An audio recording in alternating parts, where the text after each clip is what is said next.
Halos wala nang natira sa mga paninda ng sari-sari store na ito sa Barangay 51B ng Alisan sa Lawag City, Ilocos Norte.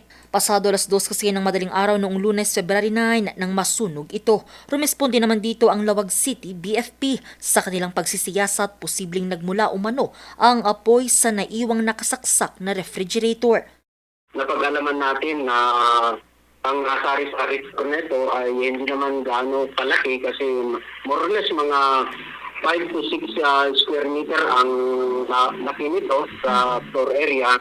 At nung nagkaroon ng reporting sa amin at nireport ito sa PNP, na daanan lang yung mga dumadaan doon sa National Highway na naobserbahan nila yung nag-spark na electrical wires. May mga palatandaan na ito ay nagkaroon ng electrical malfunction. Matapos ang halos 5 minuto agad ding naapula ang sunog pasado 2:00 ng madaling araw. Partially damage naman yung sari-sari store.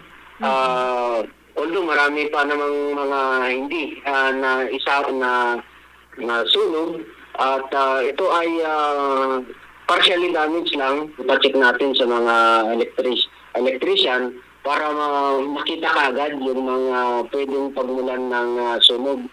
Inaalam pa ng BFP kung papaano nagsimula ang apoy at kung magkano ang iniwang danyos ng insidente. Angel Arquero, RNG News.